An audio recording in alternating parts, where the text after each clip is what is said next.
La resolución por mayoría de la Sala Constitucional desata suspicacia en el ex precandidato presidencial de Libre, Nelson Ávila, a quien le preocupa que sea una especie de antesala de otros temas políticos álgidos por fallar. En consecuencia, que se abra el debate sobre otros temas muy sensibles que a quien le compete también es al legislativo, como el tema de la reelección presidencial, el periodo de mandato de gobierno y otra serie de elementos que son elementos y preceptos que no pueden modificarse según la Constitución de la República. Con 3 de 5 votos a favor de magistrados de Libre y el Partido Liberal, la Sala Constitucional declaró al lugar un recurso de inconstitucionalidad interpuesto por la Universidad Autónoma contra el artículo 34 de la Ley Orgánica de la Sede por vulnerar el 160 constitucional, que establece la educación superior y profesional es atribución exclusiva de la UNA. Pero la Sala Constitucional también declaró la inconstitucionalidad total del Decreto 9/2013,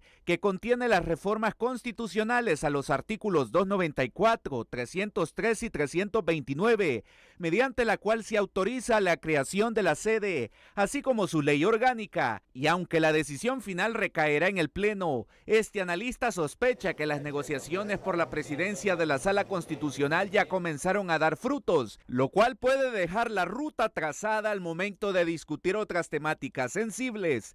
Y eso demuestra la tónica que vamos a tener. En la Sala Constitucional va a ser muy difícil la unanimidad por todos los intereses políticos que hay alrededor de la conformación de la sala, y al final será el Pleno que resolverá, que es a donde está el mayor talón de Aquiles, cómo está la conformación de ese Pleno de la Corte Suprema de Justicia, y al final a favor de qué o en contra de qué votarán. Así que yo creo que sí habrá un precedente, y creo que ese precedente demostrará cuáles serán los caminos que se impulsarán en algunos temas de importancia para los políticos hondureños.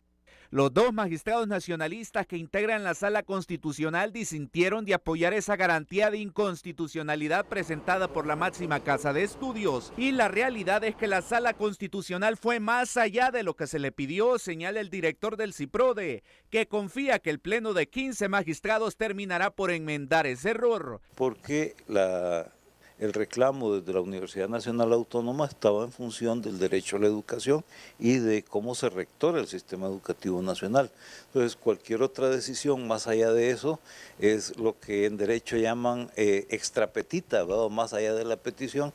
Entonces, es necesario que la Corte, el Pleno de la Corte enmiende esa situación. La derogación de la reforma constitucional que dio vida a la sede debió ser ratificada por el Congreso en 2013, durante la segunda legislatura. Según el exfiscal general del Estado, Edmundo Orellana, en la resolución por mayoría de la Sala de lo Constitucional respecto a las sedes al recurso de inconstitucionalidad de la Universidad Nacional Autónoma de Honduras, 3 magistrados hacen caso omiso a lo que dicen la Constitución. La sentencia, según la Constitución de la República, tiene efectos derogatorios. Eso significa que la sentencia tendrá aplicación a partir de su fecha. 3 de los magistrados hacen caso omiso de eso que dice la Constitución, que es expreso, y dicen que no, que para ellos este fallo tiene efectos retroactivos. Eso realmente contraviene flagrantemente a la Constitución de la República, porque eso es como decir que la sentencia tiene efectos anulatorios, que va a anular todo lo que existe y que cobró vigencia dentro de la vida de la ley que ha sido declarada inconstitucional. En la decisión hay implicaciones muy serias, afirma el exfiscal general del Estado, algo terrible para la seguridad jurídica, porque si esa será la regla general que ahora van a aplicar en la sala, a todas las leyes que declaren inconstitucionales se van a retrotraer sus efectos al momento de su origen. Pero además, Mario, después de todo esto, que sí es grave porque implica un propósito una pretensión de la sala de violar la Constitución, porque eso sería una reforma constitucional. Imagínese usted que la Constitución dice que tiene efectos derogatorios, pero dice la sala que no, que tiene efectos anulatorios, entonces debe reformar la Constitución, definitivamente. Orellana también se pregunta por qué la Sala de lo Constitucional emitió una resolución a una ley que ya fue derogada. Y si eso es así, esa sentencia no tiene ningún vigor, porque la sentencia en esta materia lo que hace es declarar inaplicable e inconstitucional una norma vigente. Sí. Y por eso dice que tiene efectos derogatorios. Pero si ya la ley ha sido derogada hace, no sé, unos 2 años atrás con este Congreso Nacional, entonces no tiene sentido esta sentencia. En similares términos se pronuncia este analista. Y las acciones de inconstitucionalidad solo pueden ir enfocadas a que una ley o un artículo pierda la vigencia a través del recurso de inconstitucionalidad. Y acá no va a perder nada porque ya está derogada. Entonces, sobre ese recurso la Corte o la Sala Constitucional se debió de haber abstenido. Por no lograr la unanimidad en la Sala Constitucional, la resolución pasará al Pleno de Magistrados, recuerda esta jurista.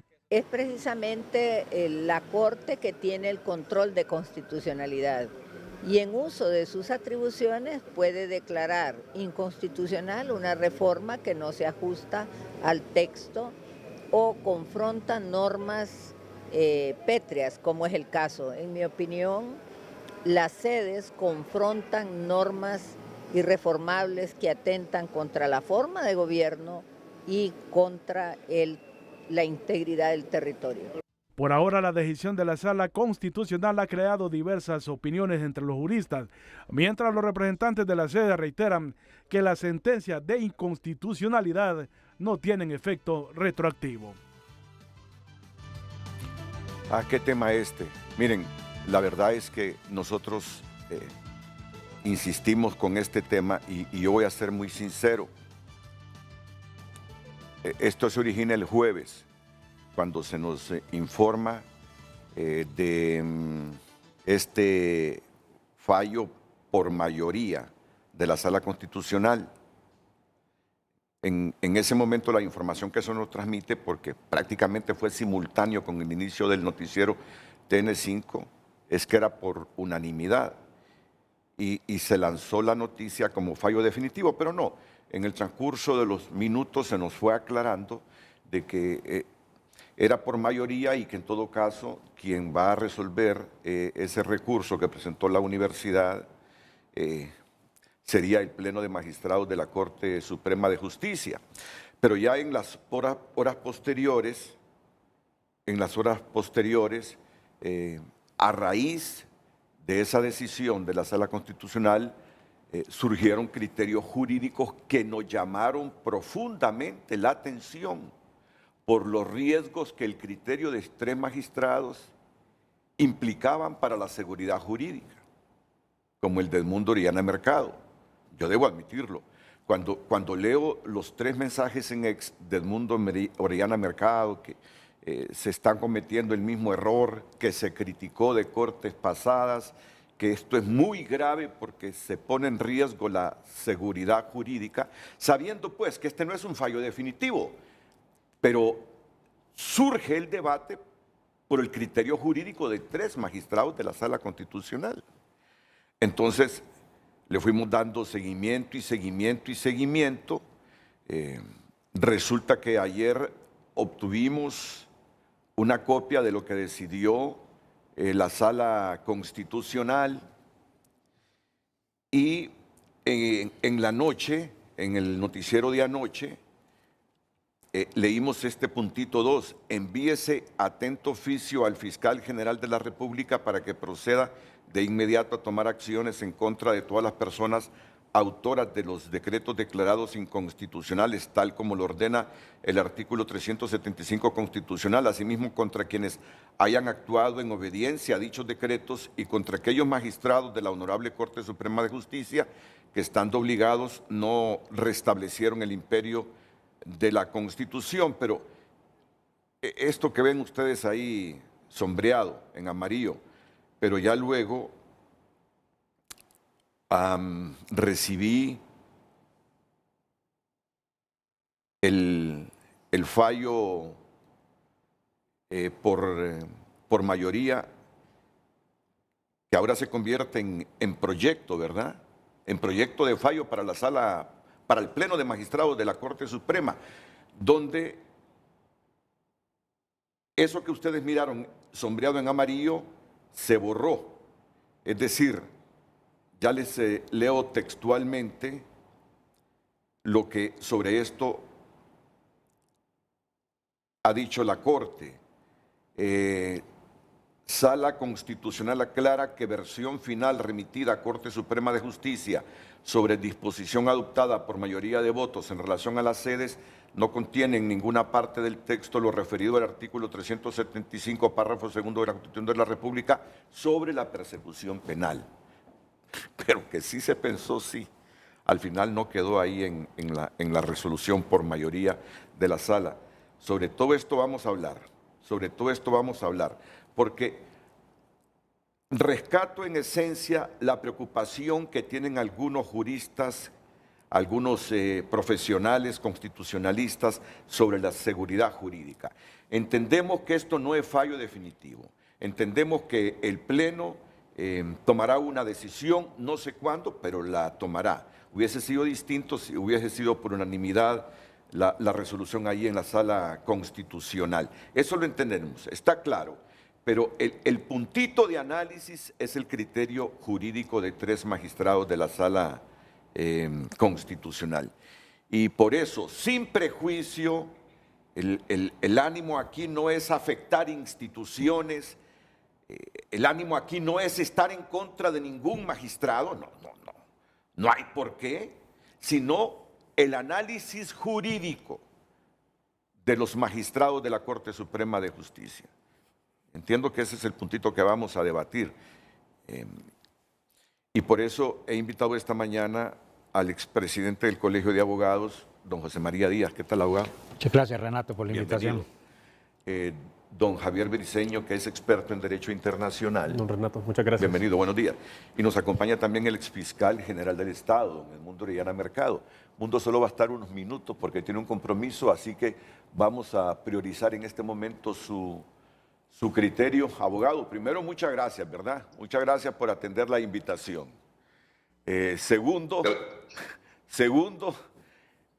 los criterios emitidos por usted me han llevado a darle continuidad a este asunto, porque cuando usted observa una gravedad en el criterio que se emitió en esa resolución, que no es definitiva, digo yo, esto hay que profundizarlo. Y es así que han venido varios abogados, hoy tenemos también a connotados abogados aquí en el set, para explorar un poco más los alcances de estos criterios jurídicos. Ojalá que me dé a entender, porque estoy ante personas que han estudiado la carrera del derecho, que leen todos los días sobre derecho y sobre todo en materia constitucional. Por lo tanto, lo que uno no quiere es que el país se vea comprometido, el Estado de Derecho y la seguridad jurídica se vea comprometida. Por eso es que profundizamos sobre el tema. Así que le vamos a dar ahí la oportunidad, abogado, para que me profundice sobre los criterios que usted ha emitido sobre este tema del fallo por mayoría de la Sala Constitucional. Luz tiene la pregunta y después vamos con el abogado Edmundo Orellana. Claro que sí, en pantalla el tema de esta mañana. Aunque no es un fallo definitivo, ¿cuáles son los riesgos para la seguridad jurídica que conlleva el criterio de 3 magistrados de la Sala Constitucional en relación al recurso de inconstitucionalidad que presentó la Universidad Nacional Autónoma de Honduras? Ese es el tema. En base a él usted puede opinar esta mañana en el foro a través del 9773-6065 y por supuesto en cada red social como Frente a Frente HN. Frente a Frente presentó el tema del día. Y me han llegado opiniones de exdecanos de facultades de derecho privadas del país en torno a este tema. Y algunas no dejan de llamarme la atención y por eso voy a hacer las consultas a mis panelistas presentes esta mañana. Así que, doctor Edmundo Orellana Mercado, ¿cuáles son realmente sus preocupaciones? Si nos las puede resumir. Gracias, Renato. Muy amable por su invitación y, por supuesto, Saludo a los panelistas que usted tiene hoy, especialmente a mi buen amigo Chema Díaz. Pues mire, el tema yo lo abordé porque es realmente preocupante, aunque no sea un fallo definitivo, sea un proyecto, que la Sala de lo Constitucional pretenda reformar la Constitución de la República. Eso es gravísimo, porque la Constitución es muy clara. Los fallos de la Sala, es decir, las sentencias de inconstitucionalidad, tienen efectos derogatorios. Así lo dice la Constitución, expresamente lo dice la Constitución. Decir que un fallo de la Corte, de la Sala, no tiene efectos derogatorios, sino que tiene efectos retroactivos, es decir, anulatorios, es reformar la Constitución o pretender reformar la Constitución. ¿A dónde lo lleva esto? A la misma situación de la Sala anterior, que pretendió reformar la Constitución, declarando inconstitucional la Constitución. Esta Sala lo hace en forma menos brusca, es ignorando, haciendo caso omiso. En la sentencia ni siquiera se menciona ese artículo 316 que se refiere al efecto derogatorio. No explica por qué se pretende violar la Constitución diciendo que ahora tiene efectos derogatorios. Perdón, que no tiene efectos derogatorios. Mire, este tema, quiero darle una parte de historia. Yo la discutía con el abogado Gautama Fonseca. Él me decía que él era el autor de esta cuestión, de que él le había colocado esto de los efectos derogatorios. Recuerde que él era legislador en ese momento. Yo le cuestionaba y le decía que eso no podía ser porque la derogación solamente le corresponde al Congreso Nacional por ser un poder del Estado. Que si la Sala pretendía derogar, iba a sustituir al Congreso Nacional. Que lo que debía quedar era como estaba originalmente, en la regulación, que viene de 1894, cuando Policarpo Bonilla, que es declarar inaplicable e inconstitucional el artículo o la ley a que se refiere. Y hasta ahí nomás. Con eso era más que suficiente, porque ya ningún juez podía aplicar la ley porque era inaplicable según el fallo de la Sala y además inconstitucional. Pero él insistió que no, que él tenía razón y que iba a quedar la derogación. Bueno, usted sabe, Gautama era un eminente jurista, un hombre de una brillante y preclara inteligencia, y pues uno tiene que someterse a esas inteligencias supremas. Entonces quedó así como él lo planteó. Ahora bien, ya quedó así. Está expresamente señalado por el constituyente derivado. Los efectos de la Sala, de las sentencias de la Sala, son derogatorios. Si no se hubiese dicho, es muy posible, muy probable, que con una interpretación de la Sala, los efectos de la sentencia se pudiesen haber entendido que en algunos casos graves, como es este de la sede, pues se pudiese declarar su declaratoria de inconstitucionalidad desde su origen, desde la fecha de aprobación de la ley. Pero quedó atrapado con ese vocablo, la Sala quedó en esa trampa de que solo tiene efectos derogatorios. Pretender que no los tenga es o bien violar la Constitución o bien reformar la Constitución. La Sala ya ha aprobado que tiene esa facultad de pretender reformar la Constitución. No es una potestad, es una facultad que se le ha atribuido desde el momento en que declaró inconstitucional la prohibición de la reelección. Aunque nosotros no aceptemos eso, la verdad es que esa sentencia está vigente, está ahí. Habrá que en algún momento revertir eso.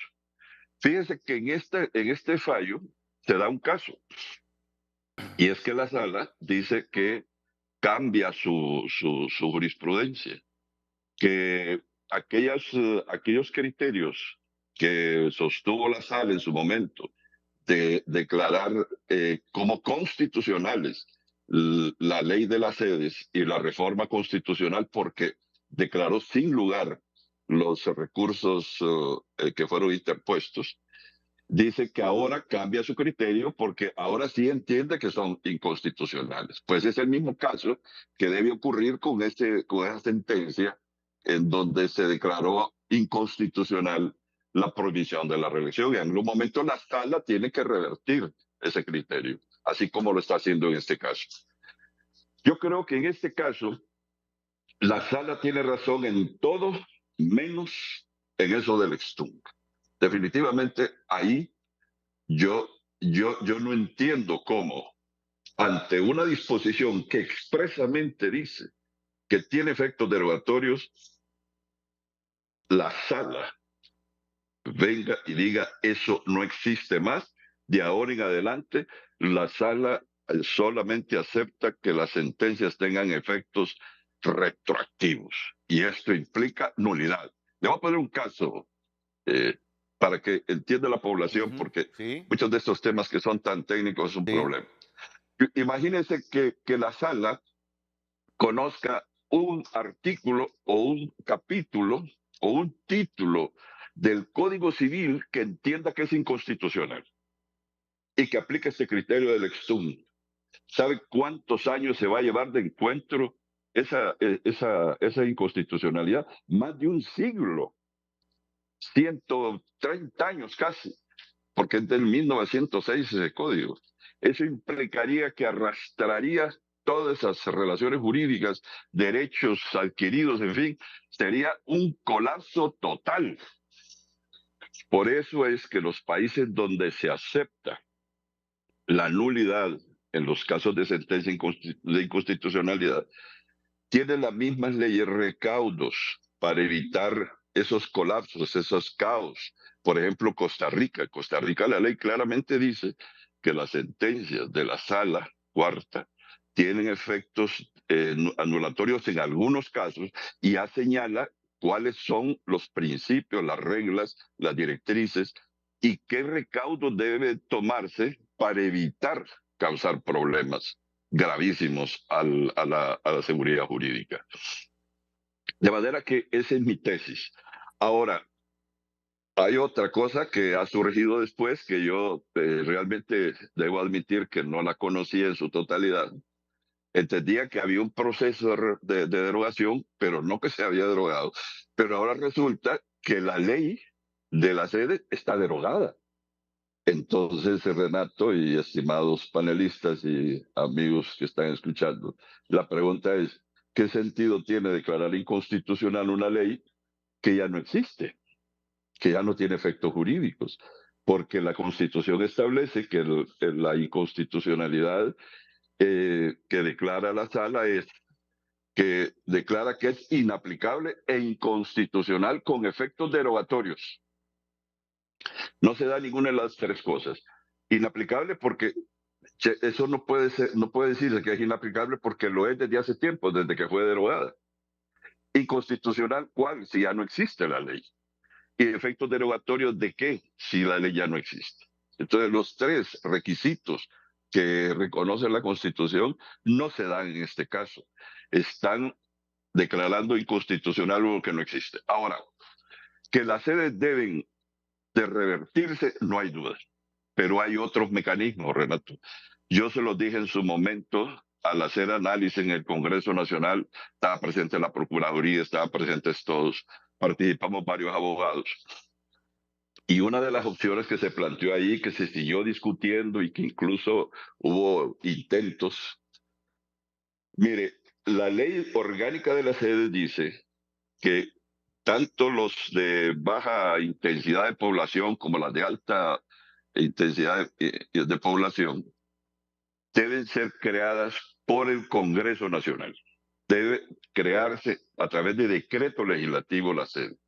Y una vez creada en decreto legislativo, el CAM, el Comité de Buenas Prácticas, autoriza a las empresas a operar dentro de esas sedes creadas por el Congreso Nacional. En este caso, Renato, el CAM autorizó esas sedes sin previa creación del Congreso Nacional. Eso significa que ese acto emitido por la CAM es nulo de pleno derecho, porque no existe el fundamento jurídico que le da la facultad para autorizar la sede. El camino entonces correcto era impugnar esa resolución ante las autoridades judiciales, pidiendo la nulidad de pleno derecho de todo lo actuado. De esa manera, Renato, al declarar el juez la nulidad de ese acto, lo que hoy existe como sede no existiría, porque vendría la nulidad de pleno derecho del acto por el cual nacieron estas sedes que están operando. No la ley, el problema no es de la ley, el problema es del acto que fue emitido por la CAM. Pero, sorpresa, nadie ha hecho nada. No ha hecho nada la Procuraduría, no ha hecho nada las comunidades que han sido afectadas, no han sido, sobre todo las etnias que ahí están, no lo ha intentado el municipio, que es el más afectado de todas las institucionalidades, porque fíjese que al municipio le quitan territorio, le quitan los impuestos, le quitan autoridad, le quitan prácticamente todo. Ahí no existe el municipio, ahí donde existen las sedes. Y esos municipios son tan inútiles que no han podido defender su integridad municipal. No sé qué ha pasado, pero ha habido como una negligencia tanto de los municipios, tanto de las poblaciones étnicas, como de la Procuraduría General de la República para hacer algo en relación con este tema. Y no es que lo desconozcan, Renato. La Procuraduría sabe plenamente de este tema y no sé por qué no ha actuado. Sí. Sé que se va a ir pronto, así que le voy a hacer una pregunta breve. Sé que voy a obtener una respuesta breve también, a menos que usted nos haga una deferencia y se quede más tiempo esta mañana. Ya voy a hablar en términos hipotéticos, pero como lo que queremos es que la gente se informe, se ilustre para que tenga buen criterio a la hora de opinar, parto de una hipótesis. Si hubiera fallado por unanimidad en estos mismos criterios la Sala Constitucional, ¿qué tendríamos a esta altura? Bueno, tendríamos una sentencia, Renato, que solo tendría efectos para anular prácticamente, porque eso es lo que pretende la reforma constitucional. Bueno, eso es lo único que tendríamos, porque la ley orgánica no existe ya.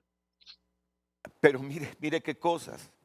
Me envía su criterio jurídico una exdecana de una facultad privada y me dice, por favor, ya lo tenemos en el Apple TV, si un tribunal declara inconstitucional una ley que ya ha sido derogada, la declaración de inconstitucionalidad puede tener efectos significativos aunque la ley ya no esté vigente. Y me dice, aquí te resumo los posibles impactos. Es corto. Efecto retrospectivo. La declaración de inconstitucionalidad podría tener efectos retroactivos invalidando actos, decisiones o procesos que se hayan llevado a cabo bajo la ley derogada cuando aún estaba en vigor. Esto podría dar lugar a la revisión de decisiones judiciales, la nulidad de actos administrativos o incluso la restitución de derechos. 2. Responsabilidad del Estado. Si la ley inconstitucional causó daños mientras estaba vigente, la declaración de inconstitucionalidad podría abrir la puerta para que se exijan reparaciones o compensaciones por parte del Estado. 3. Establecimiento de jurisprudencia. Aunque la ley ya no esté vigente, la declaración de inconstitucionalidad puede sentar un precedente importante, evitando que se promulguen leyes similares en el futuro y fortaleciendo la protección de los derechos fundamentales. Y 4, impacto simbólico y político. La decisión también puede tener un impacto simbólico, reafirmando la supremacía constitucional y enviando un mensaje claro sobre los límites del poder legislativo, y me dice que existe jurisprudencia sobre esto. La sentencia C-507, pleca 13, Corte Constitucional de Colombia, me relata aquí el contexto, el fundamento, y que la Corte justificó su actuación de oficio bajo el mandato constitucional que le otorga la facultad de garantizar la supremacía y la integridad de la Constitución, que este caso ilustra cómo la Corte Constitucional de Colombia utiliza su facultad de control constitucional para proteger el orden constitucional de manera integral, incluso extendiendo su revisión más allá de lo solicitado por los demandantes, que esta práctica es clave para preservar la independencia judicial y la separación de poderes en el sistema legal colombiano. Si un tribunal constitucional puede declarar inconstitucional una ley derogada, aunque la ley ya esté en vigor, la declaración de inconstitucionalidad puede tener efectos significativos. Ah, no, es que me está diciendo esta exdecana. Sí, un tribunal constitucional puede declarar inconstitucional una ley derogada. Aunque la ley ya no esté en vigor, la declaración de inconstitucionalidad puede tener efectos significativos como efecto retrospectivo. Invalida actos y decisiones tomadas bajo la ley mientras estaba en vigor, protegiendo derechos afectados. 2. Establecimiento de precedentes. Sienta jurisprudencia para evitar que se promulguen leyes similares en el futuro. 3. Reparación de daños. Puede abrir la puerta a compensaciones si la ley causó perjuicios mientras estuvo vigente. En resumen, declarar inconstitucional una ley derogada es un mecanismo válido y útil para garantizar la protección de derechos fundamentales y mantener la coherencia del orden constitucional. Sí, hay ejemplos específicos de jurisprudencia en otros países donde se ha declarado inconstitucional una ley ya derogada. Y ahí me da un resumen. O sea que no coincide con su criterio. Sí, adelante. Sí, mire, eso que dice la decana, por supuesto que tendría importancia en los países donde se admite la retroactividad. Ella misma dice retrospectiva, pero en Honduras no es así. Dígame, ¿cómo podemos justificar que haya retroactividad si la misma Constitución expresamente dice que solo tiene efecto derogatorio? Sí. ¿Cómo hacer? Yo no entiendo cómo podríamos romper ese cascarón si estamos tan atados a él como una tortuga a su cascarón. Es imposible. Que reformen la Constitución, que le quiten eso de derogatorio y entonces queda abierto. Ahí usted puede, la sala podría en cualquier momento decir que es retrospectiva. Mire, hay un deseo de eliminar el tema de las sedes, pero hay que hacerlo bien. Y hacerlo bien significa andar por los cauces legales correctos. Ese tema que hemos discutido antes, yo me adhiero a él. Creo que ese es el correcto. Hay que buscar la nulidad de origen, pero allá. Pero aquí, con ese artículo constitucional que habla claramente de la derogatoria, si nosotros aceptamos que la Sala de lo Constitucional en una sentencia diga que ya sus efectos no son derogatorios, como dice la Constitución, sino que son retroactivos, estamos admitiendo que la Sala puede reformar la Constitución. Y eso es gravísimo, porque la Sala está para defender la Constitución, no para atacar la Constitución. Por eso se llama defensor de la Constitución. Eso debemos tener sumo cuidado. Si empezamos a cambiar las reglas que han sido reconocidas por la naturaleza misma de la justicia constitucional desde su origen, con Carl Schmitt y con Hans Kelsen, si nosotros estamos en contra de eso, entonces, digamos, la Constitución no es lo importante, es el arbitrio, no el criterio, el arbitrio de los magistrados de la Sala de lo Constitucional. Y entonces tenemos que 5 personas pueden darle vuelta a una Constitución y sustituir la voluntad del pueblo soberano. Eso es grave, gravísimo. Y quien esté promoviendo esto se adhiere a esta gravedad. Y entonces sí estamos en un país donde la seguridad jurídica ya no existiría. Porque, lo voy a decir, se supone que tenemos una relativa libertad de expresión y de prensa, porque nunca se sabe qué fines aviesos puedan haber para otros temas de interés nacional a futuro si tienen esta prerrogativa de reformar la Constitución los magistrados de la Corte Suprema de Justicia. ¿Es así, abogado? Es que es gravísimo, mire, nosotros podemos confiar en estos 5 que están allí, porque son personas que fueron Sí. seleccionadas, pero ahí van a estar 7 años. Después de esos 7 años vienen otros. ¿Y qué tal que regresen unos parecidos a la sala constitucional anterior? Sí. Y empiecen a entregar otra vez el territorio nacional y empiecen a hacer cosas peores. Ya no solo admitir la reelección, sino que hasta poner un rey aquí. Ese es el riesgo. No podemos permitir, solo porque creamos que es una buena intención el propósito de la sentencia. Entonces estamos justificando a Maquiavelo. El fin justifica los medios. Y el camino al infierno está empedrado de buenas intenciones. Eso no es correcto. Nosotros debemos ceñirnos a lo que dice la Constitución. Si aceptamos que la sala de lo constitucional puede reformar la Constitución, entonces, digamos, ¿para qué la Constitución? ¿Para qué el Congreso Nacional? ¿Para qué el pueblo hondureño? Si ya tenemos la sala de lo constitucional que nos va a decir qué hacer y cómo hacerlo. Bueno, pero ¿para qué esperar que vengan a futuro otros parecidos a los que tuvimos? Si a estos que tenemos están pareciendo a los que tuvimos. Sí, ya ni siquiera espero que vengan del futuro otros, si ya estos están pareciendo a los que tuvimos bajo este criterio jurídico que le genera mucha preocupación a Edmundo Orellana Mercado. ¿Qué piensa José María Díaz? ¿Qué piensa Javier Briceño? Su pensamiento inmediatamente después de estos consejos comerciales aquí en Frente a Frente. Gracias por enviarnos sus mensajes. Henry Smith escribe: vergüencita de esa gente que hace cosas con el sistema y ordenamiento jurídico. Los tribunales españoles se han de estar revolcando en doctrina. Quieren normalizar, reformar la Constitución por medio de la interpretación. Puro cachurequismo. María Mejía: se corre el riesgo de erosionar la confianza en la solidez y legitimidad del orden jurídico. Sofía: la falta de un consenso claro entre los magistrados puede erosionar la confianza pública en la imparcialidad y eficacia del sistema judicial. Emanuel Berríos: genera incertidumbre para las partes implicadas y para los ciudadanos.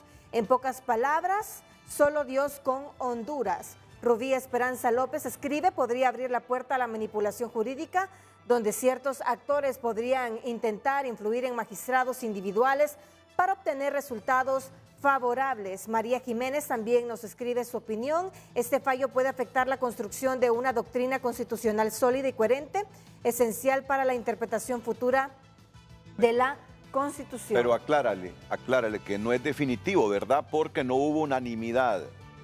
Fue por mayoría. Entonces, al haber sido por mayoría, 3-2, tiene que ser el pleno de 15 magistrados el que falle en definitiva. Por favor, ténganlo claro eso para que no haya confusión. Muchas gracias. Continúe enviando su opinión. Recuerde hacerlo a través de nuestro post en X y, por supuesto, a través del número de WhatsApp. Redes Sociales fue presentada por La Curazao Cash. Dinero extra para lo que quieras. Solicita tu cash ya, solo en La Curazao Cash. Bueno, ya despido al abogado Edmundo Orellana Mercado. Gracias, abogado. No sé, un mensaje final para una ocasión posterior. Me hubiera gustado aquí un ameno diálogo con Chema Díaz y con Javier Briceño, pero yo sé que usted no puede hoy. Pero le escuchamos el mensaje final. Gracias, Renato, muy amable. Bien, pues ha sido un placer, muy honor compartir con ustedes y quisiera sí dejar algo en el ambiente. Mire, la ley que suscita este recurso o acción, porque así es que se llama acción de inconstitucionalidad, no recurso, es la universidad. Fue la única institución, la única, que promovió esta acción en defensa de sus facultades, de sus potestades atribuibles en la Constitución. No lo hicieron los municipios, no lo hicieron las comunidades étnicas, en fin, no lo hizo la Procuraduría, que es su deber, lo hizo la universidad. Pero ahora la universidad viene obligada a tratar este tema académicamente. No basta un comunicado como el que sacó la universidad diciendo que excita al Pleno a que apruebe algo que no existe, una inconstitucionalidad, una ley orgánica que ya no existe. Debía de promover un foro allá en la universidad con juristas de nivel internacional y nacional, así como Chema Díaz y el otro caballero que se tiene ahí, para que hablen de este tema, no sobre el asunto de las sedes, porque aquí el tema de las sedes es marginal, aunque es importante marginal, el tema es que si la sala puede reformar la Constitución, si la sala puede, por su antojo, por sus propios poderes, decir que tiene efectos anulatorios ahora sus sentencias y las consecuencias que eso implicaría. Eso es terrible. Eso es lo que debemos de discutir, porque estamos ante una pretensión sumamente delicada. Quiere erigirse la sala prácticamente en rector del Estado hondureño y decir en algún momento ya no existe poder ejecutivo, ahora lo que existe es un poder directorial, en fin, y cambiar todas las reglas del juego porque a ellos se les ocurrió, a 5 magistrados se les ocurrió. Yo creo que este es un tema que debíamos abordar académicamente y si se quiere políticamente, porque el tema de los temas constitucionales, Renato, es cierto, son jurídicos, pero tienen una gran dosis, y yo diría que más del 60% de políticos por lo que implica por su trascendencia. Así que muchas gracias por la invitación. Y aquí mismo, antes que se nos vaya, aquí mismo con don Chema Díaz, se reflexionaba hace algunos minutos sobre algo que usted le recordó a él, que esa ley orgánica estaba derogada. Entonces, desde ayer muchos abogados están preguntando, ¿y qué caso tiene declarar inconstitucional un artículo de una ley que fue derogada? ¿Cuál es la intención? ¿Cuál es el mensaje que se quiere dejar? Yo que no soy abogado me pregunto, ¿cuál es el mensaje que se quiere dejar al declarar inconstitucional un artículo, el 34 de la ley orgánica, cuando esta ya no existe, fue derogada por el Congreso? Usted que es tan creativo en función del conocimiento, ¿se le ocurre decirme algo? Eso tendría sentido, Renato, si se tuviera efectos retroactivos. Porque sí, entonces tendría algún sentido, como dice la decana en su profundo análisis que hizo ahí, muy reflexivo, muy inteligente, pero que parte de una premisa que definitivamente es falsa, que sí puede tener efectos retroactivos la sentencia, porque la Constitución la desmiente. Ahora, quiero decirle una cosa, Renato. Mire, eso del efecto derogatorio es una reforma constitucional. Y como es una reforma constitucional, la sala puede decretar su inconstitucionalidad si quiere. Puede aprovechar este fallo, ya que está haciendo tantas cosas así a lo que resulte, así como una atarraya. Entonces, no solamente declarar inconstitucional una ley que ya no existe, irse a declarar inconstitucional esa reforma constitucional de las sedes y además declarar inconstitucional esa parte de la reforma que dice que sus sentencias tienen efecto derogatorio. Y ahí sí, podrían hacer cualquier cosa. Bueno, muchas gracias, doctor. Que esté bien. A la orden. Gracias. Edmundo Orellana Mercado, exfiscal general del Estado. Abogado José María Díaz, expresidente del Colegio de Abogados de Honduras. ¿Cuál es su opinión sobre esto? Y luego escucho al abogado Javier Briceño. Bueno, esta forma parte de la historia triste constitucional de Honduras, porque han habido varios golpes de Estado, dicen unos que son 14 golpes de Estado, otros 15 golpes de Estado.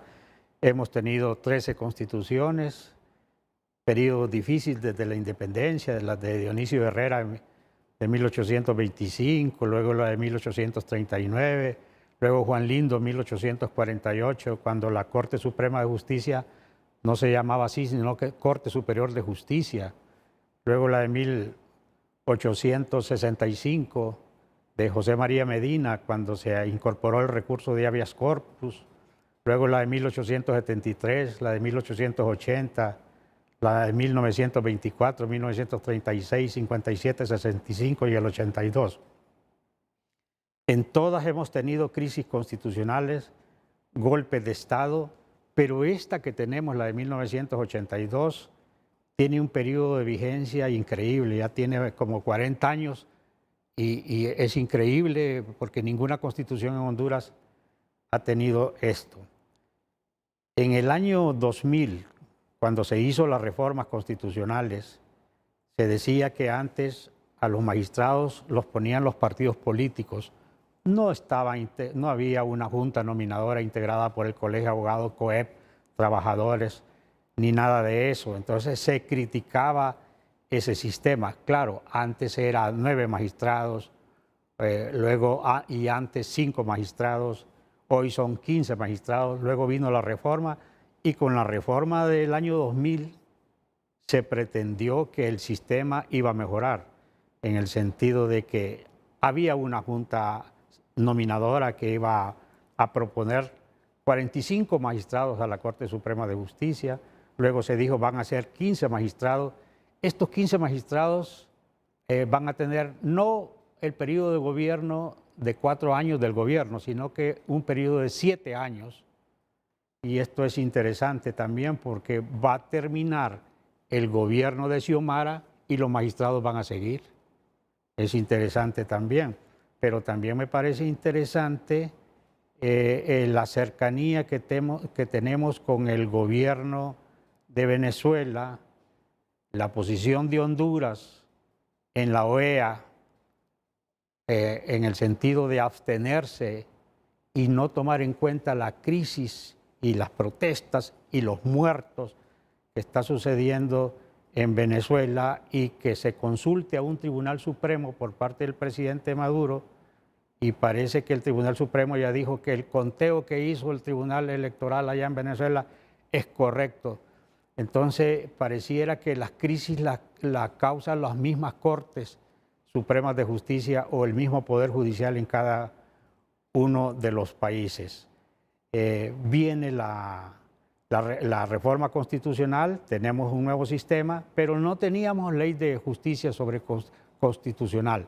Esta ley de justicia constitucional que es en el gobierno de Ricardo Maduro, en el 2004. Se aprueba a finales del 2003, el 2004 empieza esta ley. Ya teníamos nosotros la primera experiencia de los primeros 15 magistrados que fue la corte de Vilma Morales, donde Sonia Marlina Dubón integró esa corte e integró la Sala de lo Constitucional. Y si mal no recuerdo, ella participó en la redacción de esta ley de justicia constitucional. Pues en esa corte yo tuve la oportunidad de participar porque formé parte de los 45 y en esa fecha los 45 nos llamaban para integrar la corte, no hoy que los integrantes los sacan del mismo Poder Judicial, de las cortes de apelaciones, etcétera, etcétera. Y entonces vemos que la Sala de lo Constitucional en Bolivia, Evo Morales se ocupó para que se quedara. En el mismo El Salvador, que hoy el gobierno de Estados Unidos está en luna de miel con Bukele, pero en determinado momento le dijo, mire, la Constitución de El Salvador prohíbe la reelección. Y entonces vino la Corte y dijo, no, legalizó al presidente de la República. En Honduras hemos tenido conflictos y creo que los dos grandes conflictos que hemos tenido es las redes antes, que por eso destituyeron a los magistrados de la Corte Suprema de Justicia, integraba la magistrada Rosalinda Cruz de William, José Antonio Gutiérrez Navas y otros magistrados. Y esto es de los grandes conflictos que hemos tenido porque no nos hemos puesto de acuerdo todavía. ¿Por qué tocar un tema de territorio si no lo debiste haber tocado? Si la Constitución de Honduras dice que es pétreo, ¿por qué no se tomó en cuenta eso que era pétreo? Y traer a esta gente a invertir acá con ese alto riesgo de que nos condenen inmediatamente en organismos internacionales como el CIADI. Yo no me explico cómo los presidentes de la República vienen aquí y toman decisiones sobre territorio, por ejemplo. Yo sé que sobre territorio me pueden meter preso. Yo personalmente hablé con el presidente Juan Orlando Hernández y le dije que dejara ese tema. Yo como catedrático de la universidad, Mundo Orellana como catedrático de la universidad, el profesor Osvaldo Ramos Soto como catedrático de Derecho Constitucional, que hoy está grave, pero todavía está vivo, que ha circulado que lo han matado un montón de veces, pero todavía está vivo. Me tocó a mí participar para la universidad en un programa de la Facultad de Ciencias Espaciales para dar mi opinión sobre las redes y posteriormente sedes. Yo nunca estuve de acuerdo con eso. Me parece que se atentaba con la Constitución y se le estaba haciendo un daño a los inversionistas que vienen aquí exponiéndoles su inversión. Pues bien, ya a estas alturas creo que no hubo fallo y se va a aplicar lo que dice el mismo 316 constitucional de que tiene que pasar al Pleno. Pero ¿qué podría pasar si pasa al Pleno? Allí podría haber dos situaciones: que insistan en derogar esas sedes, pero otra posición sería lo que nos recordó Mundo, que ya está derogada. Entonces simplemente van a decir, no, ya está derogada, no hay sentido de estar declarando con lugar o sin lugar un recurso de inconstitucionalidad. Y más me inclino que podía ser esta segunda posición. Creo tener en mi despacho el decreto de derogación en este gobierno. Sin embargo, este gobierno empezó con el tema político y lo utilizó las sedes como política y derogó inmediatamente. Se pusieron a crear un montón de héroes y heroínas, que eso habría que irlos eliminando poco a poco sin darles su reconocimiento a la gente que ha fallecido. Pero héroes, tenemos nuestra lista de héroes. Yo discuto eso de nuevos héroes en la refundación. Una refundación de un país que está refundido, que tomamos de Venezuela, y hoy que está a punto de tomar posesión el nuevo presidente González Urrutia a finales de este año en Venezuela. Pues bien, entonces cuestiono yo que las salas de lo constitucional se presten para aspectos políticos. Cuesta elegir magistrados, ha sido difícil elegir magistrados. Mire que esta sala, hace unos días estuvimos aquí hablando de la precedencia. Y esa precedencia, el origen de ese conflicto, nace de la misma Corte Suprema de Justicia. Yo creo que lo que dijo Kelsen en 1920 de que hubiera tribunales constitucionales, sí, a mí me gusta la idea de tribunal constitucional, pero Estados Unidos no lo tiene. Estados Unidos tiene un tribunal supremo y ellos crearon este sistema de la supremacía de la Constitución. La Constitución está sobre todas las leyes. En el caso Marbury-Madison, de ahí viene. Y otros países de América como Guatemala, Bolivia, Colombia, el mismo Venezuela, Ecuador, República Dominicana, pues han venido prestándole atención a la justicia constitucional. Hoy creo que sería importante que académicamente se retome este tema de las sedes antes redes. Hoy tenemos un elemento adicional que es que la destitución de los magistrados por haber emitido ese fallo de las redes, la Corte Interamericana de Derechos Humanos ha condenado a Honduras y dijo que no se les dio a los magistrados de la Corte Suprema de Justicia la potestad ni siquiera de defenderse. Otra responsabilidad más de pagar ese montón de dinero porque los gobernantes insistieron que aquí las cosas se hacen como dicen ellos, pero no pensaron que las cosas se hacen como dice la Constitución de la República. Así que estoy plenamente de acuerdo con lo que dice Mundo. El fallo, aquí lo tengo. No, usted no solo está de acuerdo, usted va más allá, porque lo que le he escuchado es que aunque no es un fallo definitivo, porque no hubo unanimidad, usted dice que esa resolución es política. Eso es lo que le he interpretado. Pues sí, creo que sí es política. Porque, y si es política, estamos hablando efectivamente que hay inseguridad jurídica. Hay inseguridad jurídica. Tenemos que pagar los errores de los gobernantes con la destitución de los magistrados y hoy tenemos que pagar, porque creo que vamos a salir condenados en CIADI por los errores de haber creado estas sedes. Se insistió con el tema de las sedes y yo preferiría y recomendaría a este gobierno que proceda a una negociación sin esperar una condena para eliminar, yo creo que nunca debió haberse atentado contra las formas de gobierno, porque las sedes con tribunales propios, jueces aparte de nuestro Poder Judicial, es inconcebible, yo no lo concibo. Pero bueno, ya nos metimos en este rollo y vamos a ver entonces cómo indemnizamos. Pero yo creo que la inversión debe seguir, solo que no le llamemos sedes. Ya tenemos la inversión aquí, ya tenemos a Prósper aquí, ya tenemos, ¿cómo se llaman las otras? Ciudad Morazán y Orquídea. Ciudad Morazán y Orquídea, que están en San Marcos de Colón, ¿verdad? Colón. Entonces, yo diría que entráramos en una negociación, porque las tomas de decisiones de este gobierno están saliendo más caras que la misma destitución de los magistrados de la Corte Suprema de Justicia, con esa infinidad de decisiones que toman los magistrados. Y aquí dice, el pueblo nos dijo que tomáramos el gobierno, y con eso de que ganamos nosotros y podemos hacer lo que querramos, entonces nos está saliendo muy caro este gobierno. ¿Qué me iba a citar? Quería citarle lo que dice el fallo, como dice el fallo, del fallo. Por mayoría. Por mayoría, que no hubo fallo. Sí. No hubo fallo.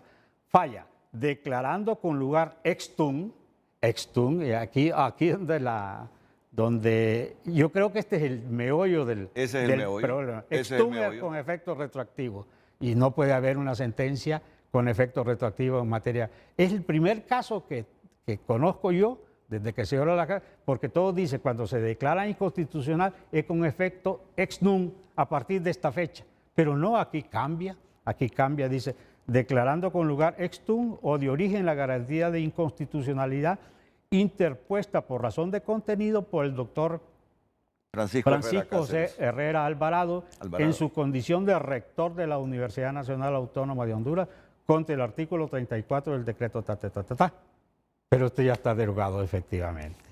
Y esto, pues sí, creo que es un error. Y la otra cuestión que traía esto, y me parece interesante, es la parte que al final la terminaron eliminando. La eliminaron. Pero hay que observarla, si tiene un matiz político. Fíjese cómo decía, ya estaba redactada. Número 2, después dice, declárase inconstitucional el 34, envíese atento oficio al fiscal general de la República para que proceda de inmediato a tomar acciones en contra de las personas autoras de los decretos declarados inconstitucional. Aquí como que le está dando una orden al fiscal, acuse, y no le debería decir para que investigue a ver si hay delito, y una vez comprobado el delito, acuse. Esto es una orden. Aquí está interviniendo la Corte contra el fiscal. Pero aquí tenemos una serie de problemas. Y el fiscal fue electo, como dice la ley, que tenía que ser electo. El fiscal fue electo de manera interina cuando ya había un proceso de selección del fiscal general, que dice la ley cómo tenía que ser, pero no intervino una comisión permanente, que ese proceso para mí ya no es, como dice la Constitución. Sí, la Constitución dice que la comisión permanente elige interinamente a aquellos funcionarios que no ha logrado elegir el Congreso, pero eso me parece que ya había pasado, porque se había elegido una nueva forma de selección del fiscal general, y entonces eso no se tomó en cuenta. Así que, y la otra cosa es la autoridad que da la Corte para decirle al fiscal, haga lo que yo digo que haga. Y es que el fiscal cumple instrucciones de Casa Presidencial o instrucciones de la Corte, y no es que es autónomo, independiente. Entonces las decisiones, ¿de dónde salen? De Casa Presidencial. Entonces andamos mal con la justicia. En conclusión, andamos mal con la justicia. Continuamos dando lectura a su opinión. Marjorie Calix, un fallo dividido podría debilitar la percepción de la Corte Suprema como la máxima autoridad en la interpretación constitucional, reduciendo su capacidad para establecer directrices claras y definitivas. Arnao escribe, la decisión de los 3 magistrados establece un precedente que podría ser utilizado en futuras interpretaciones judiciales. José David Mejía, la inseguridad jurídica generada por la falta de un fallo contundente puede dar lugar a un aumento de impugnaciones o recursos legales por parte de quienes se sientan afectados, congestionando el sistema judicial. Majo Martínez, si este criterio se convierte en jurisprudencia, podría generar incertidumbre respecto a la interpretación y aplicación de la ley, afectando la predictibilidad del sistema legal. Lauren también nos escribe, este criterio puede reflejar una fragmentación dentro del tribunal, lo que podría dar lugar a decisiones contradictorias en el futuro, socavando la coherencia del sistema legal y afectando la confianza pública en la justicia. Y Alejandro García, si los fallos de la Sala Constitucional no son consistentes, puede haber una aplicación desigual de la ley, lo que contradice el principio de igualdad ante la ley y puede generar inseguridad jurídica. Escriben algunos televidentes. Continúe enviando usted sus mensajes a través de nuestras cuentas. Redes Sociales fue presentada por La Curazao Cash. Dinero extra para lo que quieras. Solicita tu cash ya, solo en La Curazao Cash. Solo permítanme unos segunditos para informar que el Ministerio Público, a través de la Fiscalía para la Transparencia y Combate a la Corrupción Pública, ha presentado requerimiento fiscal contra Héctor Leonel Ayala Alvarenga, exsecretario de Estado en el Despacho de Gobernación, Justicia y Descentralización, por el delito de estafa a título de autor, a quien se le acusa de orquestar una defraudación al Estado de Honduras mediante la compra de 7 camiones para el benemérito Cuerpo de Bomberos, cuyo costo asciende a 81 millones de lempiras. También se acusa de complicidad en el delito de estafa a Wilfredo Cerrato Santos y Guillermo Martín Cerrato Velázquez, asesores de Héctor Ayala Alvarenga, mientras que a Kerin Francisco Maldonado Aguilar, supuesto representante legal en Honduras de la empresa israelí B-Safe Security, enfrenta cargos por estafa a título de autor y uso de documentos falsos. Las investigaciones señalan que Ayala Alvarenga y sus asesores presionaron para que se realizara la compra directa a B-Safe Security, una empresa que no estaba registrada legalmente en el país. A pesar de saber que no había fondos suficientes, amenazaron con despidos en la institución benemérita y gestionaron transferencias de las alcaldías del Distrito Central y San Pedro Sula a las cuentas del Cuerpo de Bomberos para concretar la estafa. Maldonado Aguilar, por su parte, presentó una oferta engañosa que prometía camiones nuevos de la marca alemana MAN con tecnología avanzada para combatir incendios. Al contrario, se adquirieron vehículos con fallas mecánicas y técnicas graves. Según peritaje forense, se encontraron irregularidades en el estampado de la serie del motor y la carrocería de los automotores no corresponde a la marca MAN. Pues este es el informe resumen del Ministerio Público. Vamos al titular, por favor, donde se dice que se ha presentado requerimiento fiscal contra exministro de Gobernación por millonaria compra fraudulenta de camiones para el Cuerpo de Bomberos. Es contra Héctor Leonel Ayala Alvarenga, secretario de Estado en los despachos de Gobernación, Justicia y Descentralización, y contra 2 asesores suyos también por el delito de estafa a Gilfredo Cerrato Santos y Héctor Martín Cerrato Velázquez. Muy bien. Asesores de legal, abogados. Sí, vamos con este mensaje que me envía una destacada abogada de la Universidad José Cecilio del Valle. En síntesis, la sala se está autoadjudicando un poder constitucional que la Constitución no le confiere. Los efectos ex tunc solo aplican en la sentencia de amparo que tiene efectos entre las partes. La inconstitucionalidad por acción es un análisis abstracto de la ley y la construcción siguiendo el derecho comparado europeo continental, en particular el español. Asignó efectos a futuro cuando se anula una ley para preservar la seguridad jurídica. No hay casos en el derecho comparado en que atribuya efectos retroactivos a la inconstitucionalidad. Lo que estaba diciendo usted, abogado José María Díaz, no hay casos, dice esta abogada de la Chilo del Valle, en el derecho comparado en que atribuya efectos retroactivos a la inconstitucionalidad. Bueno, yo aquí tengo también la opinión de otra abogada que me está diciendo es legítima la actuación de la Corte Suprema. Según el artículo 375 de la Constitución, la Corte Suprema de Justicia tiene no solo el derecho, lo voy a poner en pantalla, este comentario. La Corte Suprema de Justicia tiene no solo el derecho, sino también la obligación de restablecer el imperio de la Constitución cuando éste haya sido alterado, incluso de oficio. Esto implica que ante la violación de normas irreformables como las relacionadas con la soberanía, el territorio y la forma de gobierno, la Corte tiene la autoridad para declarar la nulidad de cualquier acto que las contravenga sin necesidad de una petición explícita de parte interesada. Y el fundamento jurídico que tiene esta abogada, si no digo el nombre porque no me lo autoriza, la capacidad de la Corte para actuar de oficio está bien fundamentada en el artículo 375 de la Constitución, que claramente manda a los magistrados a restablecer el orden constitucional alterado. Esto convierte a la Corte en un guardián activo del núcleo esencial de la Constitución, dándole un papel protagónico en la preservación del Estado de Derecho. Y me dice que en esta sentencia, bueno, ya sabemos que no es una sentencia definitiva, ¿verdad? Es un fallo ahí por mayoría. La Corte Constitucional, bueno, es que me está hablando ahora de una sentencia de la Corte Constitucional de Colombia para sustentar por qué dice que está bien lo actuado por la Sala Constitucional de Honduras. Abogado Javier Briceño, ¿cuál es su criterio de todo esto? Como bien lo planteaba el doctor Orellana anteriormente, el camino al infierno está pavimentado de muchas buenas intenciones.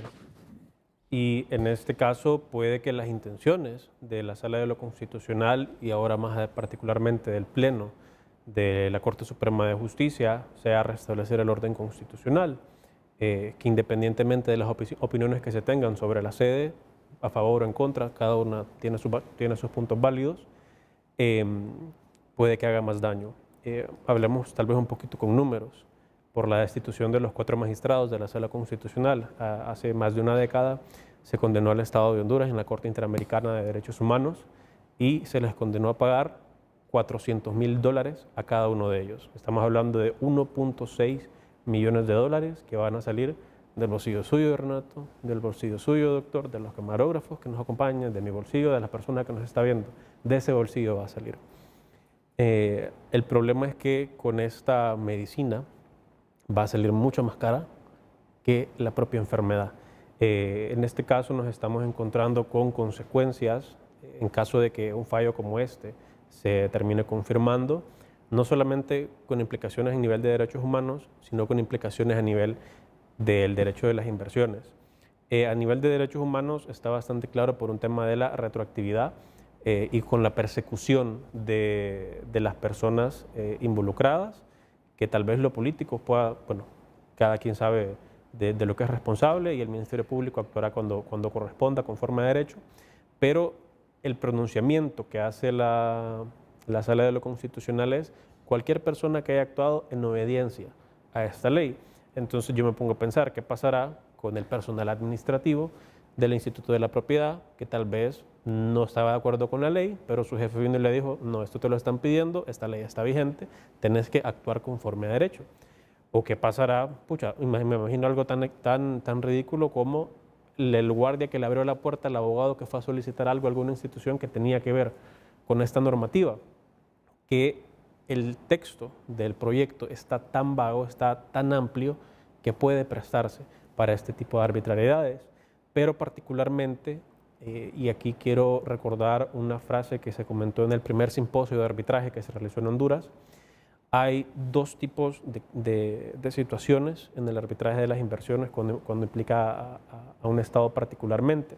Aquellos casos aislados, véase uno de los casos más antiguos de Honduras, Astaldi contra Columbus, era un contrato por la concesión de una construcción, ahí solamente podía haber una demanda, pero también tenemos otros casos que son como una colmena.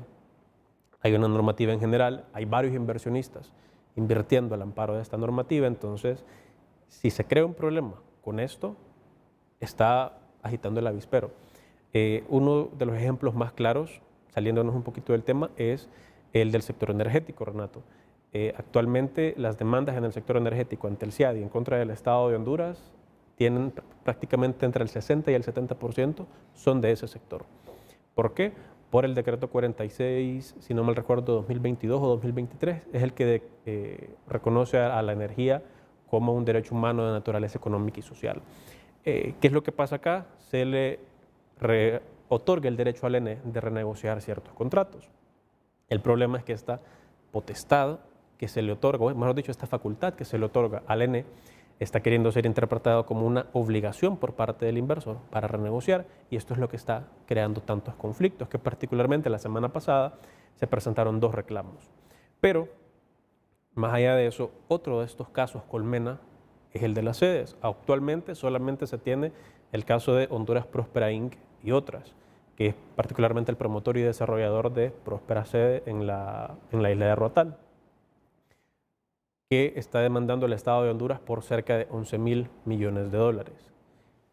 A mí me preocupa de que se perdió por el tema de los magistrados ante la Corte Interamericana. Es más, el Estado de Honduras reconoció su responsabilidad. Honduras nunca ha ganado ante el CIADI, hay 3 casos perdidos, lastimosamente, y estas actuaciones muestran una especie, en mi opinión, de denegación de justicia. ¿Qué es lo que esto implica? El hecho de que, a pesar de que la normativa nacional, la normativa del Estado de Honduras, en la Constitución, en la Ley sobre Justicia Constitucional, indique de que las sentencias relacionadas con una acción de inconstitucionalidad solamente tienen efectos derogatorios, es decir, de aquí en adelante, ex nunc, no tienen un efecto retroactivo, pero si se quiere aplicar con ese efecto para esta normativa particular, implicaría una especie de denegación de justicia para los inversionistas, que en ese sentido, este reconocimiento de que se persigan a todas las personas que actuaron en obediencia de una ley que estaba vigente, que fue reconocida por los distintos poderes del Estado, también podría ser utilizada en contra de inversionistas. Pero eso ya está aclarado, que lo sacaron de ese fallo por mayoría. Claro, pero también es el tema de la retroactividad. O sea, puede que la sala no haya dado la orden. Ese es el puntito clave en esto. Pero si se empieza a aplicar con retroactividad, con el efecto ex nunc, a pesar de que la Corte no haga el pronunciamiento... Con el efecto ex tunc. Sí, ex tunc, lo siento. A pesar de que la Corte no haga el pronunciamiento, no haga ese comunicado a la Fiscalía podría actuar de oficio. Sí. O sea que ya la idea está de por medio. Ya la idea está de por medio, correcto. Bueno, tengo que ir a una nueva pausa comercial. Las reacciones son masivas a este tema. Las reacciones son masivas a este tema que analizamos hoy, en principio con el doctor Edmundo Orellana Mercado y ahora aquí en el set con don José María Díaz y don Javier Briceño. Atentos que volvemos. Guevara escribe: si las interpretaciones varían, las instituciones del Estado podrían enfrentarse a dificultades para implementar políticas públicas de manera consistente, lo que podría generar conflictos entre diferentes poderes y niveles de gobierno. Leonor Flores: los operadores jurídicos y legisladores podrían verse desalentados al promover innovaciones o reformas legales por temor a interpretaciones judiciales impredecibles o inestables. Y Marco Matamoros nos escribe: buenos días, la institucionalidad está en crisis, el país está en caos por culpa de algunos magistrados y diputados por ser borregos y no tener dignidad ni empatía. En tiempos dejó a un pueblo noble, pero pasivo de cambiar leyes a beneficio de un sector maligno, escribe Marco Matamoros. Continúe usted enviando su opinión, recuerde hacerlo a través de nuestras cuentas. Miren, un televidente me hace una analogía aquí entre el caso que estamos debatiendo hoy y lo que plantea. Dice: si una persona nace ciega, pero nadie sabe que nació ciega, pero un médico declara que esa persona es ciega 3 años después, la pregunta: ¿desde cuándo es ciega la persona? ¿Desde su nacimiento o desde el momento que el médico la declaró ciega? ¿Cuál es la analogía ahí, verdad? En relación a la decisión por mayoría de la Sala Constitucional. A eso se está refiriendo él. Sí. Quizás la quiera él llegar a que apliquemos los efectos retroactivos ahí, Sí. y es ciega desde sus orígenes, no desde el momento que el doctor dé el certificado que es ciega. Quizás eso es lo que quiere. No, eso es lo que quiere decir. Sí, esa es la analogía, pero ¿qué responde usted ante esa analogía? No, que Ahí quiere aplicar la retroactividad, pero en el tema que estamos hablando no es aplicable la retroactividad. No es lo mismo las ciencias médicas que las ciencias jurídicas. Y vamos a ver, ¿por qué es que no es lo mismo ya en materia constitucional? Sí, mire, porque es que este caso todo se resume en el artículo 316 constitucional. Voy a leer solamente 2 párrafos porque es el resumen de toda la clase que estamos dando en este momento, es este, el 316. La Corte Suprema de Justicia, antes Corte Superior de Justicia, estará organizada en salas, una de las cuales será la sala de lo constitucional. Claro, hay civil, hay penal, laboral, una es lo constitucional, integrada por 5 magistrados de la Corte. Cuando las sentencias de la sala se pronuncien por unanimidad de votos, se deben proferir en nombre de la Corte Suprema de Justicia y tienen el carácter de definitiva. O sea que si los 5 de la Sala de lo Constitucional se ponen de acuerdo y votan en el mismo sentido, hay sentencia. Hay sentencia, Hay sentencia. Cuando no haya unanimidad en la toma de decisiones del asunto, los magistrados que hayan participado en la sala no deben integrar el pleno. Esto es una reforma discutible porque yo no voy a participar en la siguiente etapa. ¿Por qué yo no debo participar en la siguiente etapa si no hubo fallo? No hubo fallo. Pero quizá lo que quieren decir aquí que por lo menos expresé la intención de cómo voy a fallar en la siguiente etapa. Entonces ya se sabe. Ya se sabe cómo va a fallar y aquí le prohíben ya participar. Por ejemplo, estos 5 magistrados que participaron en este fallo no van a estar en el pleno. No deberían estar en el pleno. No estarán porque la ley así lo dice. No estarán porque la ley así lo dice. Dice, cuando no haya unanimidad en la toma de decisiones, los magistrados que ya hayan participado en la sala no deben integrar el pleno. Van a pasar al pleno y van a llamar a otros magistrados. Entonces, y luego dice, más adelante, y entonces dice, en las sentencias en que se declara la inconstitucionalidad de una norma son de ejecución inmediata y tienen efectos generales. Como la ley tiene efectos generales, la ley es aplicable a todos. Entonces la sentencia en un recurso de inconstitucionalidad no tiene efecto entre partes, sino es aplicable a todos. Se deroga la ley de iglesias evangélicas, se derogó y todos debemos saber que está derogada. Y por lo tanto, derogarán la norma inconstitucional. No dice anularán la norma inconstitucional. Esto de anularán se utiliza en el recurso de revisión, que es constitucional, pero no en el recurso de inconstitucionalidad, que se lo debemos a Policarpo Bonilla en 1894. Debiendo comunicarse al Congreso, quien lo hará publicar en el Diario Oficial La Gaceta. Este es otro de los conflictos que nos tienen los políticos, en el sentido de que la Comisión de la Verdad dijo, miren, Congreso Nacional, la Corte Suprema de Justicia les dijo que publicaran la sentencia donde se decía que la Corte no podía interpretar la Constitución. Puede interpretar la ley, no la Constitución. Entonces dijo el Congreso, no, yo no la publico, y esa no se publicó, y ese problemita ahí está latente. ¿Cuál es la diferencia entre derogarán y anularán para que la gente comprenda la dimensión de todo lo que estamos discutiendo? No, anular es procedente de un vicio. Derogar no es necesariamente de un vicio. Yo puedo derogar una ley y no tiene ningún vicio, ¿verdad? Entonces, este tema de derogación de la ley está en el Código Civil de 1906. Solamente que hoy habría que decir que la Corte Suprema, la que puede derogar una ley es en un recurso de inconstitucionalidad, pero no le corresponde a un magistrado derogar la Constitución. Un magistrado puede derogar la ley en un recurso de inconstitucionalidad y no meterse a temas constitucionales. Sí dice la Constitución que la Sala de lo Constitucional, él es intérprete último y definitivo de la Constitución. No me está diciendo que es el Congreso Nacional. Ahí hay muchas aristas que discutir.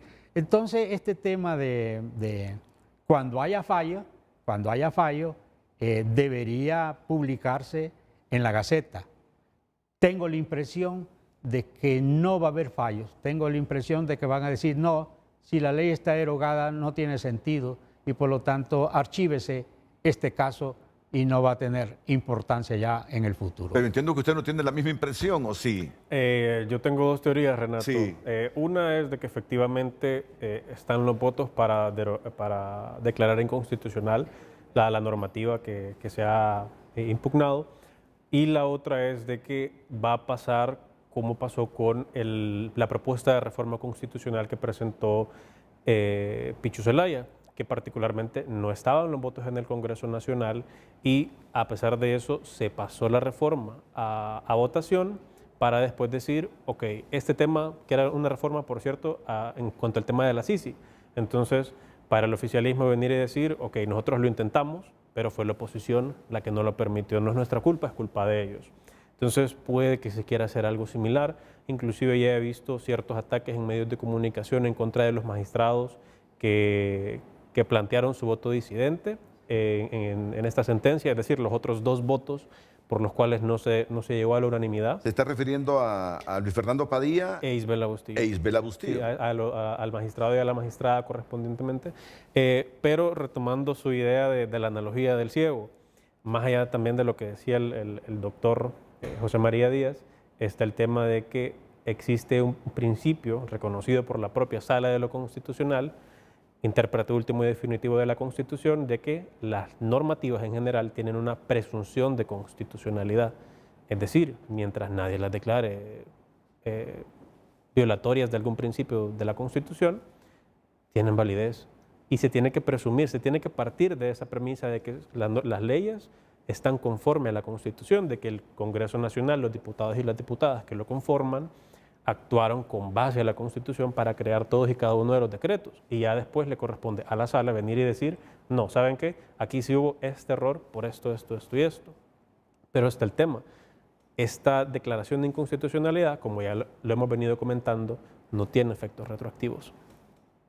Muy bien, son las 8:40 minutos. Vamos a nuestra penúltima pausa comercial. Estamos ya en la recta final de este Frente a Frente con José María Díaz, Javier Briceño y en los primeros 45 minutos Edmundo Orellana Mercado. Continuamos dando lectura a su opinión a través de X. Susana Araujo, las sedes fueron, son y serán ilegales. Justicia para que caigan todos esos traidores de la patria involucrados en este caso. Carmen Espinosa, deberíamos de subir la lista de diputados traidores a la patria que aprobaron las sedes, acto ilegal y desleal. Antonio, el gobierno debe tomar las decisiones de eliminar las sedes ya, y como ciudadanos afrontaremos las consecuencias por defender la soberanía de Honduras. El fallo de la Sala de lo Constitucional debió ser más contundente. Rodolfo Salgado, y los flamantes de las Fuerzas Armadas, ¿para qué están en estos casos?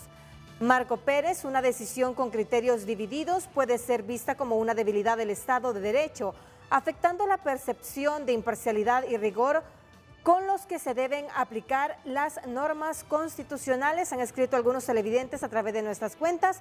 Muchas gracias por haber enviado sus opiniones.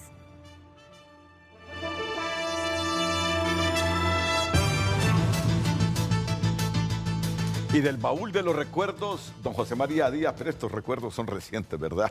Sí, yo quiero también recordar que nosotros hemos aprendido, estudiamos Derecho Constitucional en las facultades de Derecho, y se nos ha enseñado que contra una ley yo tengo el recurso de inconstitucionalidad.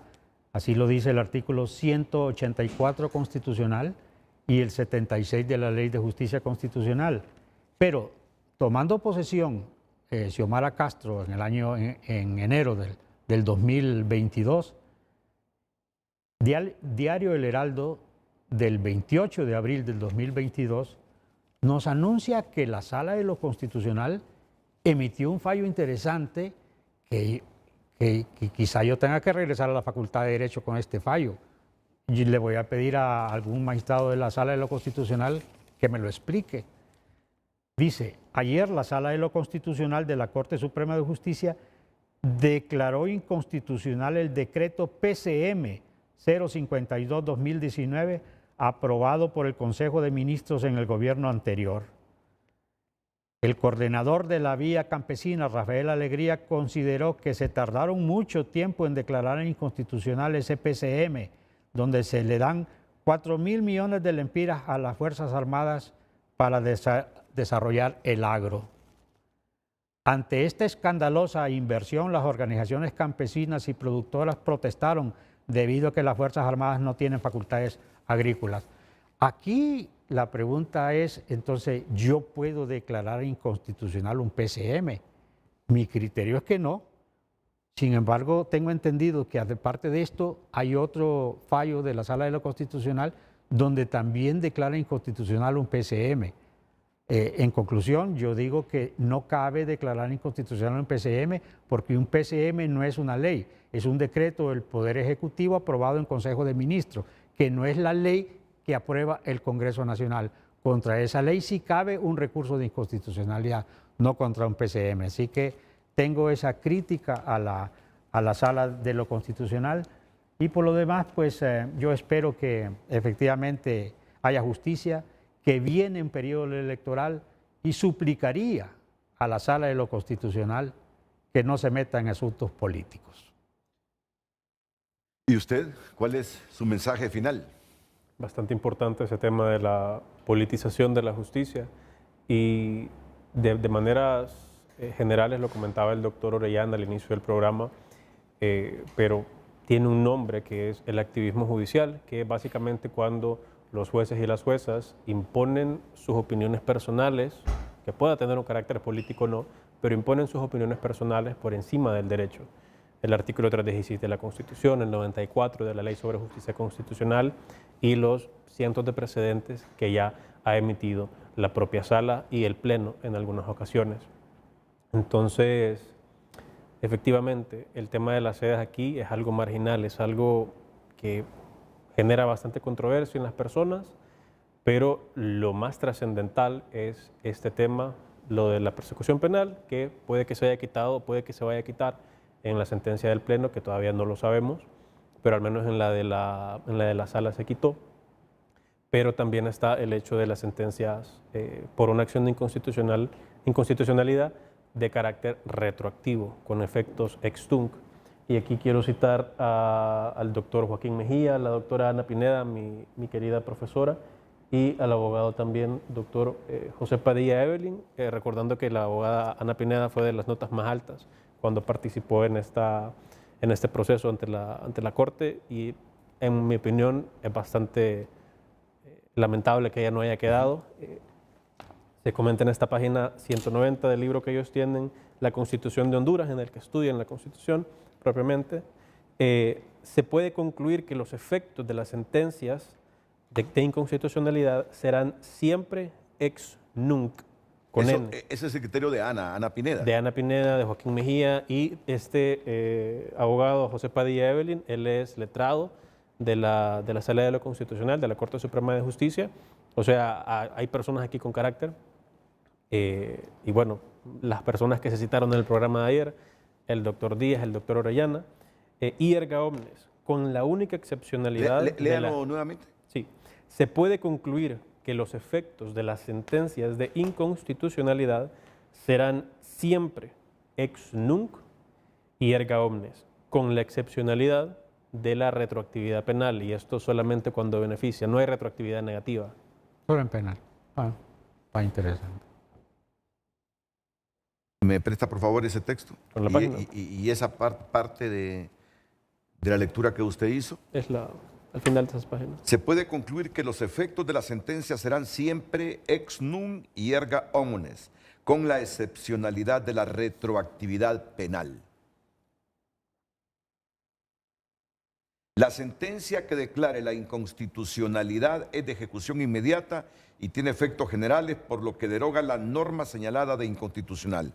Como lo adelantamos en el capítulo referente al Poder Legislativo, la Sala comunica la sentencia al Congreso para que la haga publicar en el Diario Oficial de la Gaceta. La resolución no afectará las situaciones jurídicas que ya han sido definitivamente resueltas y ejecutadas debido a la presunción de los actos del Congreso Nacional. Son realizados de acuerdo con el marco constitucional. En el caso de la materia penal, la sentencia derogatoria beneficiará al procesado o condenado. Por tanto, se puede concluir que los efectos de las sentencias serán siempre ex nunc y erga omnes, con la excepcionalidad de la retroactividad penal. Es el libro La Constitución de Honduras, de Joaquín Mejía Rivera, Ana Pineda Hernández y Josué Padilla Evelyn. Bueno, nuestra última pausa comercial. Continuamos dando lectura a su opinión. Comparte una televidente: la falta de un consenso claro entre los magistrados puede erosionar la confianza pública en la imparcialidad y eficacia del sistema judicial. Alejandro Larios: este criterio refleja la independencia de los magistrados, quienes pueden expresar sus interpretaciones sin estar sujetos a una mayoría automática, lo cual es un pilar de la autonomía judicial. Gaby escribe: un criterio no unificado puede crear precedentes contradictorios, dificultando la coherencia en futuras decisiones judiciales. Waldo Rivera: lo que está haciendo la Sala de lo Constitucional es dar cumplimiento al mandato del artículo 375 de la Constitución, restablecerla a su efectiva vigencia. Y adjunta el artículo 375. Y Marjorie Calix: un fallo dividido podría debilitar la percepción de la Corte Suprema como la máxima autoridad en la interpretación constitucional, reduciendo su capacidad para establecer directrices claras y definitivas, escriben algunos televidentes. Muchas gracias por su opinión.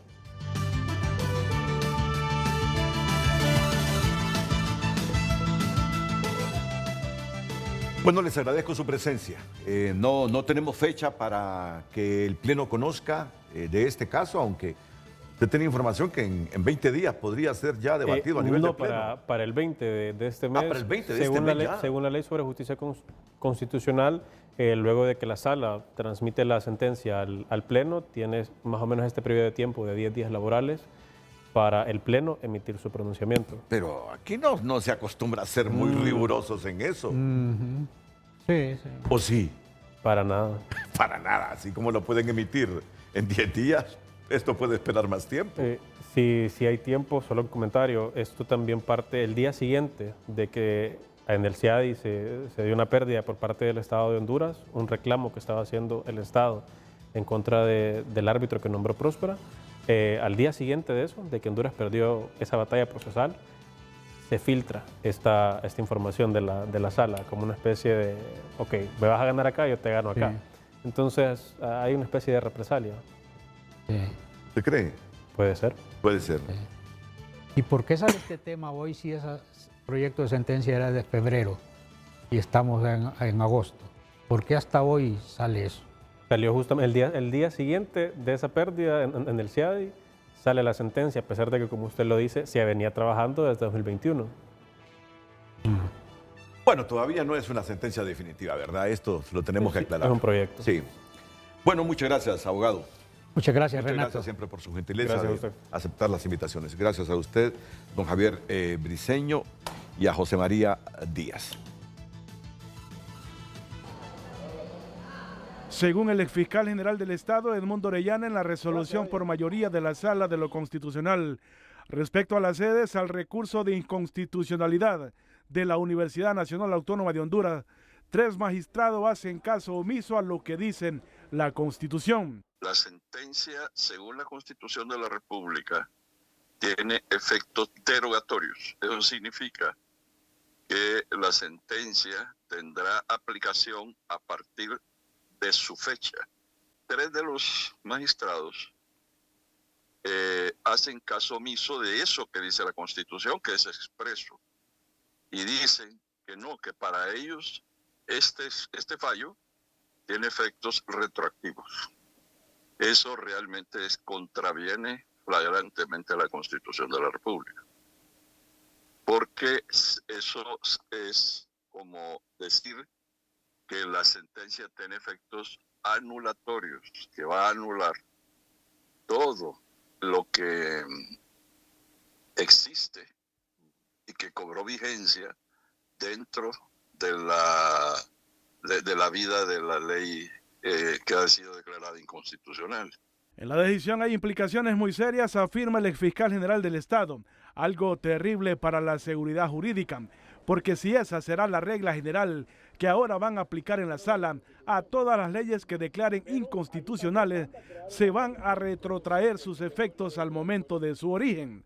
Pero además, Mario, después de todo esto, que sí es grave porque implica un propósito de una pretensión de la Sala de violar la Constitución, porque eso sería una reforma constitucional. Imagínese usted que la Constitución dice que tiene efectos derogatorios, pero dice la sala que no, que tiene efectos anulatorios, entonces hay que reformar la Constitución, definitivamente. Orellana también se pregunta por qué la Sala de lo Constitucional emitió una resolución a una ley que ya fue derogada. Y si eso es así, esa sentencia no tiene ningún vigor, porque la sentencia en esta materia lo que hace es declarar inaplicable e inconstitucional una norma vigente. Sí. Y por eso dice que tiene efectos derogatorios. Pero si ya la ley ha sido derogada hace, no sé, unos 2 años atrás con este Congreso Nacional, entonces no tiene sentido esta sentencia. En similares términos se pronuncia este analista. Y las acciones de inconstitucionalidad solo pueden ir enfocadas a que una ley o un artículo pierda la vigencia a través del recurso de inconstitucionalidad. Y acá no va a perder nada porque ya está derogada. Entonces, sobre ese recurso la Corte o la Sala Constitucional se debió de haber abstenido. Por no lograr la unanimidad en la Sala Constitucional, la resolución pasará al Pleno de Magistrados, recuerda esta jurista. Es precisamente la Corte que tiene el control de constitucionalidad y en uso de sus atribuciones puede declarar inconstitucional una reforma que no se ajusta al texto o confronta normas pétreas, como es el caso. En mi opinión, las sedes confrontan normas irreformables que atentan contra la forma de gobierno y contra la integridad del territorio. Por ahora, la decisión de la Sala Constitucional ha creado diversas opiniones entre los juristas, mientras los representantes de la sede reiteran que las sentencias de inconstitucionalidad no tienen efecto retroactivo.